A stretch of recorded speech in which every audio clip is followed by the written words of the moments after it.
Oh, good Erev Rosh Hashanah, MyJewishFlorida. 5 minutes on Rosh Hashanah. The Talmud says in Maseches Rosh Hashanah, Daf Tezayin and Tract Rosh Hashanah 16, Omer Rabbi Yitzchak, Kol Shana Shirasha B'Tchilasa Mis Aseresh B'Soifa. Any year when we are like paupers in the beginning of the year, at the end of the year we become blessed. Says Rashi, expounds Rashi, the foremost commentator. Like we're paupers in the beginning of the year. Yisrael Oisin Atzman Rashin Rosh Hashanah, where the Jewish people make themselves like paupers on Rosh Hashanah. Ledaber tachanunim v'tfilah, to pray with supplications and heartfelt prayer. Kin shenemar, as it says in Mishlei in Proverbs 18, tachanunim yedaberash, that paupers speak with supplications. They pray heartfelt. They beg. In fact, there's an amazing Zohar. The Zohar explains that there are three types of powerful tefillahs based on Tehillim Psalms. One is something called Tefillah LaMoshe, the prayer of Moshe. Moshe Rabbeinu, the most powerful, the greatest Navi, the greatest prophet to ever live in this world, the greatest person. A second is Tefillah LaDavid, after King David's prayer. David HaMelech, who Mashiach, Messiah, will come from. But the third and the most powerful prayer is Tefillah La'ani, the prayer of the pauper. Somebody who prays that they have nothing and that they're totally dependent on Hashem. Says this Zohar, expounds the Zohar is the most powerful of tefillahs. And there is a remarkable Sar Shalom of Belz, the Belzer Rebbe, said this following thing, that everyone has this power to pray like an ani. Everyone, no matter who they are, at any station, if they realize they're completely dependent on Hashem, that is the tefillah la'ani. In fact, he says a remarkable thing.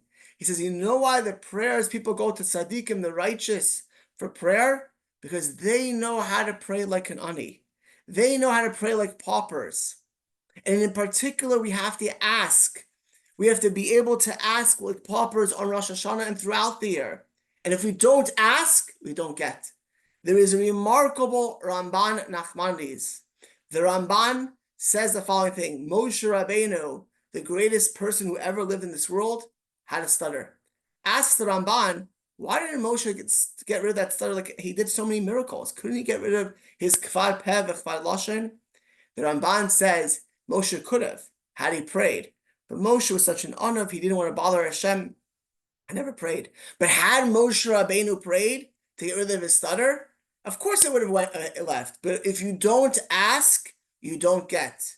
And if Moshe didn't ask, he didn't get. Certainly you and I, if we don't take advantage to ask, we won't get the things we want, we need, and we dream of. Rosh Hashanah, there's no better time to ask. The Balatani, the great Lubavitcher Rebbe, first Lubavitcher Rebbe said a remarkable thing, that these days, and especially Rosh Hashanah, it's Hamelech Besada. There are days where Hashem, the king, is in the field. And when the king is in the field, this is the opportunity to ask Hashem. There's a famous story that came out a few years ago, which is so appropriate to this. There was a very famous thing called a kinder transport, where about 10,000 Jewish children from Czechoslovakia, Austria, and Germany were taken by themselves away from their parents in late 1938 and early 1939, right before the beginning of the Second World War and the Holocaust. And amongst these boys, there was a whole group that came from Sir Nicholas Winton, who died in 2015, who was instrumental in a very famous transport from Czechoslovakia. Amongst them was the former head of the Beis Din, the Jewish Jerusalem Beis Din, Rabbi Weiss, Rabbi Tuvia Weiss. And amongst them was a boy, Beryl Gardner. And this Beryl Gardner was crying day and night in the orphanage. He was a boy. He missed his parents. He was by himself. And he was inconsolable. And one day, they told him that King George VI, who was the king from 1936 until 1952, was coming to his village, passing the orphanage. And they wanted all these boys and girls to come out and greet the king. And that morning, he stopped crying. And he said the story, actually, Beryl Gardner himself said the story over on BBC. And when the king passed by, the children were behind the barricade. This Beryl Gardner jumped the barricade and ran dash towards King George VI. And of course, the security stopped him, and he's screaming. And King George VI sees this whole spectacle. He tells the security, "Bring the boy to me." And this beryl gardener is brought in front of King George VI. He said, "Why did you run to me?" And he tells the king how grateful he is to be in Britain and England, but he cannot be consoled until he's with his parents. He misses his father and mother. And the king tells his boy, "But you know there's a war going on." And he said, "But you're the king." So the king asked this beryl gardener, "Tell me your parents' names and where they're from." And that's how the conversation ended. Until a few weeks later, when this beryl gardener gets a knock on the door in his orphanage, and they tell him that the king helped bring his parents, and here are his parents. And Rabbi Tuvia Weiss, who himself, this great rabbi, was there that day.